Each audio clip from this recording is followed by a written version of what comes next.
Hey everybody, Mark Davis in the aftermath of our Wednesday, August 28th, 2013 show. And let me ask you a question about Syria.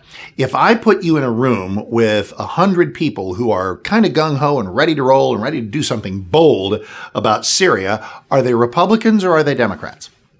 Answer is, I don't know. And neither would you, because they're Republicans and Democrats, both ready to roll on Syria. Interestingly, the Republicans who are probably, channeling their usual default setting. I know that's my case of favoring a bold and energetic, muscular foreign policy that says we are the good guys and we stand for something. But also in that room are Democrats who are okay with it because it's Obama doing it and they love anything that he comes up with. Conversely, let's play the game version 2.0.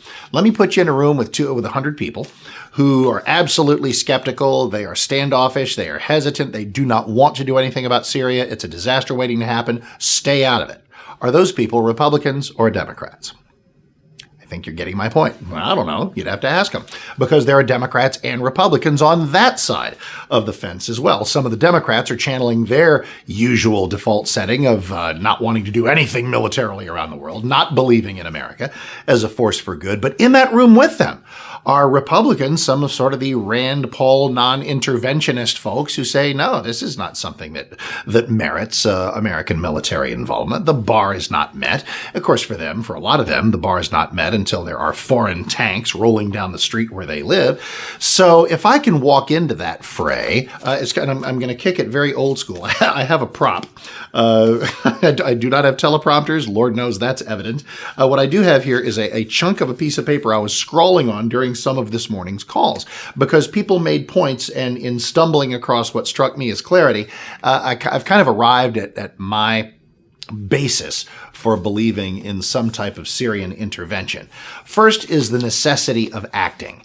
No matter where you might be on the spectrum of the wisdom of acting, if the president a year ago is going to throw down that red line, we can't have a bunch of chemical weapons being thrown around or used. Well, I don't know what a bunch of them is, but if you have a few hundred people who are dead and maybe some thousands more who are wounded or hurting in some way from these terrible, terrible chemical weapons, that's not something you can just let go. I mean, maybe we could if the president had never talked about the red line. If that word had never, crossed his lips, we might have the option of inaction.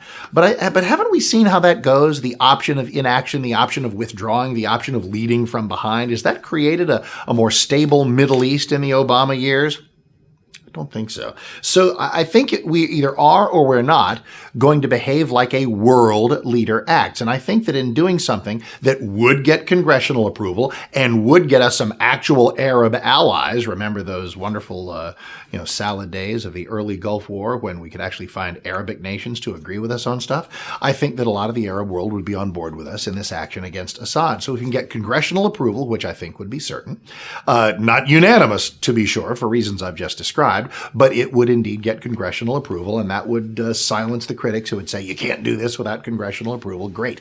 Get congressional approval. The UN is another matter. Russia's there in the UN, and they are BFFs with Syria, so I don't know what they're going to do. And you know what? I don't really care. The way I feel about the United Nations is if there's a world action that we're about to take and we can get UN approval, that's lovely. If we don't get UN approval, sorry, we're going to do it anyway. And that's not out of disregard for world opinion. It's about knowing that world opinion is simply an adjunct to what we know is right. We have to deal with what is in America's interest and the interest of our allies. The UN can either go along with it or not. So if we do this right, and if we get congressional approval and we get Arab allies on board, and you know who is on board? Speaking of the Turks. I mean, Turkey is that interesting thing, a Muslim nation that is also a member of NATO. They are on board. The British are on board, as one would expect. You know who else is? The French. You can get the French to agree, you're on solid ground. And so that's a good thing. And I don't mean to be flippant about that. But if we can actually develop that coalition of the willing thing again, then it becomes something that has a little more of a moral foundation. Then you get to what exact kind of action. What's been talked about the most are airstrikes that would disable Assad's military and reduce, if not eliminate, his ability to deliver these chemical weapons to those unwitting masses who are trying to unseat him.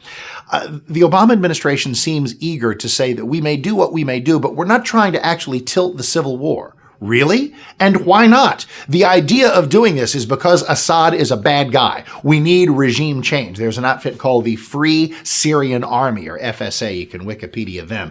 Listen, there are no Thomas Jeffersons or Thomas Paines walking around. We're not looking to turn Syria into Indiana, and nobody over there is looking for a truly Western American-style democracy. But as you'll often see in Iran, there are people who are hoping for revolution, hoping for reform, hoping to unshackle themselves from the evil autocracy of people like Bashir Assad.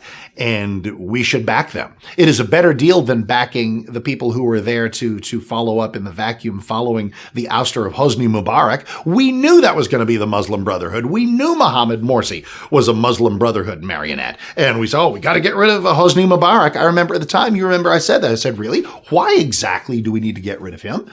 Why? And hasn't that all worked so well since Mubarak left?